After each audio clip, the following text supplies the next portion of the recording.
Olá, meus irmãos e diletos confrades. Hoje é quinta-feira, dia 8 de outubro de 2020. Louvado seja o nosso Senhor Jesus Cristo. Ontem eu lhes contei a impressionante história de São Francisco e o sultão Al-Kamil. E eu lhes disse que essa viagem de Assis, na Itália, até as terras da Palestina, foi uma viagem cheia de dificuldades, cheia de lances terríveis e que levou muito tempo. Quando Francisco saiu de Assis, ele havia deixado um grupo de frades de mais ou menos umas 40, 50 pessoas. Mas o carisma franciscano era tão forte, tão vibrante, que depois destes anos que levou a viagem até a Palestina e depois de lá de volta para Assis, quando Francisco voltou, encontrou lá um grupo de mais de 300 irmãos vivendo em comunidade, o que era algo impressionante, porque muitas pessoas haviam sido comovidas pela proposta de Francisco, pelo ideal de vida simples, de vida em comunhão com a natureza, de vida de serviço ao próximo, e por um mover do Espírito Santo, muitos foram atraídos até Assis, vindos de diferentes lugares. Um deles era um frade agostiniano que veio de Portugal, que fica conhecido como Santo Antônio de Pádua, que se torna franciscano, né? E despe as vestes da ordem intelectual e culta que seguia o padrão do filósofo e teólogo Agostinho de Hipona para viver o despojamento do movimento de Francisco. Uma história linda que eu preciso contar qualquer dia a vocês, a história de Santo Antônio de Pádua. Mas deixemos isso de lado e vamos falar do retorno de Francisco a Assis.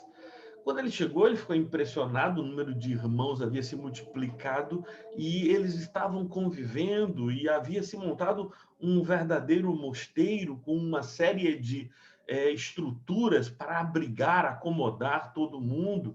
E os irmãos da liderança que ele havia deixado, Frei Leão e outros tantos que estavam ali cuidando da vida comum no mosteiro, né, no convento, eles estavam ali organizados e tal, mas Francisco ficou incomodado. Ele ficou incomodado com três coisas, particularmente. Em primeiro lugar, ele ficou incomodado com a despensa, porque havia reserva de alimentos. E os irmãos explicaram, Francisco, uma coisa é você viver aqui com 30, 40 pessoas, mas somos centenas. Não dá para ficar todo mundo pedindo comida com uma cuia na mão todos os dias, mendigando no meio da cidade. Isso não é mais possível. Então, nós recebemos donativos, e com os donativos que nós recebemos constantemente de pessoas que são alcançadas e abençoadas pelas palavras que pregamos, fizemos essa dispensa. Isso incomodou Francisco, porque ele entendia que a ordem tinha que ser mendicante. E é incompatível com uma ordem mendicante uma dispensa. Os pobres não têm dispensa. Os pobres têm que trabalhar todos os dias para levantar o alimento daquele dia. E esse era o ideal de Francisco. Uma segunda coisa que incomodou a Francisco é que, para os elementos eucarísticos, havia uma taça, um cálice de ouro. E ele achou estranho aquele cálice de ouro na casa dos pobres. E ele perguntou aos irmãos, mas o que é que essa taça está fazendo aqui?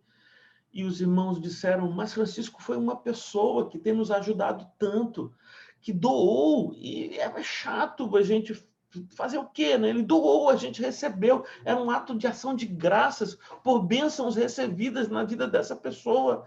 Sim, mas por que vocês não venderam esse cálice, transformaram em dinheiro e deram aos pobres? O dinheiro não faz sentido, um cálice de ouro na casa dos pobres.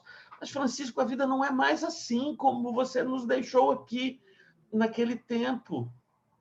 Isso foi entristecendo o coração de Francisco, a dispensa, o cálice de ouro, a separação entre os frades e as outras pessoas que estavam vivendo de modo mais pobre do que os próprios frades. Os frades agora tinham um certo conforto.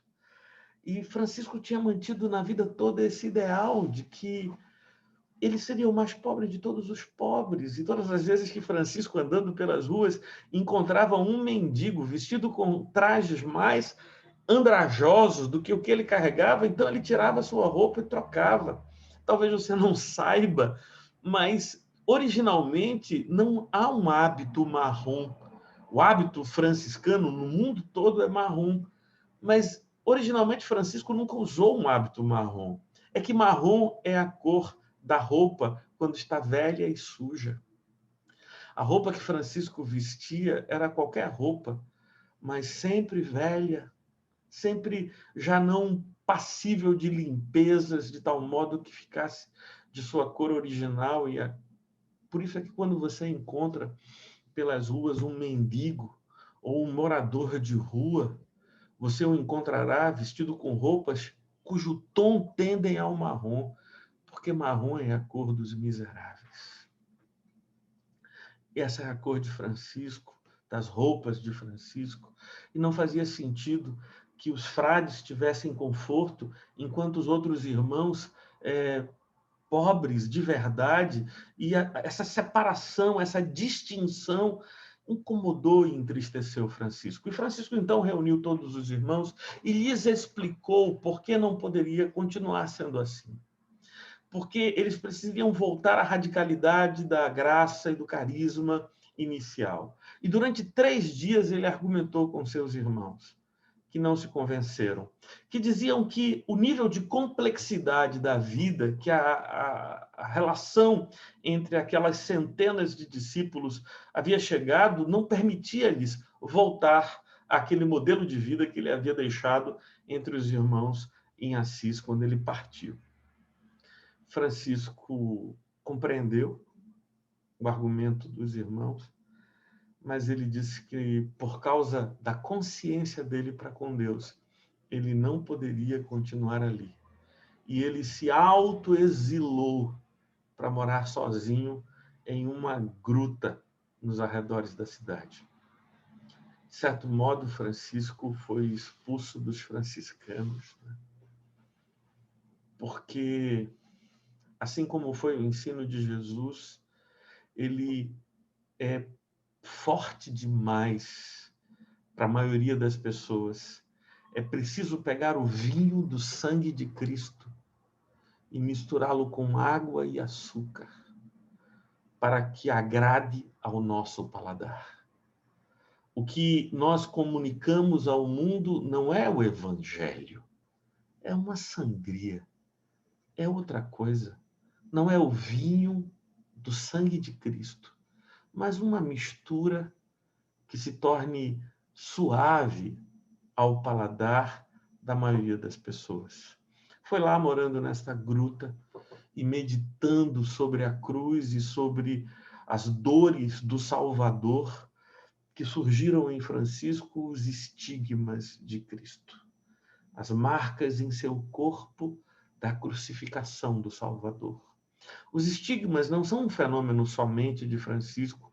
Vários homens e mulheres de Deus, ao longo da história, meditando e contemplando a crucificação, desenvolveram estes estigmas. E sequer uma característica cristã. Em outras religiões, estas manifestações extraordinárias também acontecem, de surgirem no corpo as dores daquele sobre quem se reflete e medita. Durante esse período, somente a amada e amiga Santa Clara podia vê-lo e conversar com ele. E Clara foi percebendo que Francisco ficava cada dia mais fraco, sua saúde ficava cada dia mais comprometida, e convenceu Francisco, já perto de sua morte, que ele deveria voltar e se deixar tratar e cuidar pelos irmãos do convento, do mosteiro. Francisco vai, e é lá que ele compõe alguns dos poemas mais bonitos poemas ao irmão Sol e à irmã Lua são compostos neste período de final de vida, quando Francisco já não se dava ao trabalho de peregrinação, de evangelização, mas convalescendo, ele escreveu ou ditou para que irmãos escrevessem textos que ficaram na história. Quando chegou perto da morte, Francisco fez um último pedido, que deve ter constrangido muito aqueles irmãos franciscanos, e até hoje me constrange. Francisco, antes de morrer, pediu que tirassem ele do leito, da cama, e o deitassem no chão. E todos os irmãos disseram: mas Francisco, por que você quer que coloquemos você no chão? E a explicação de Francisco é constrangedora. Ele diz: porque no chão que morrem os miseráveis.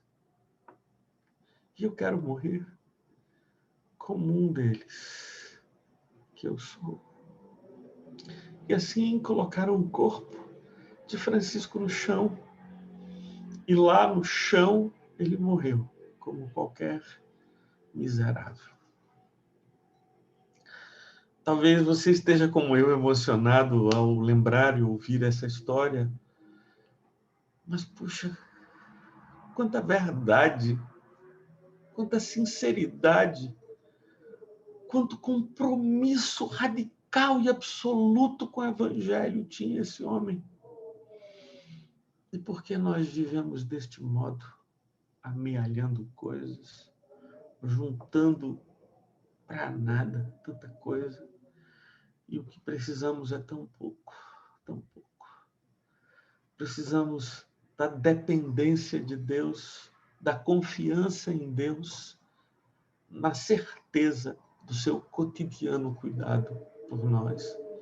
Que Deus nos converta, que Deus nos inspire pela vida dos santos e que o nosso coração seja transformado à semelhança dele. Que seja assim para mim, que seja assim para você também. Paz e bem. Amém.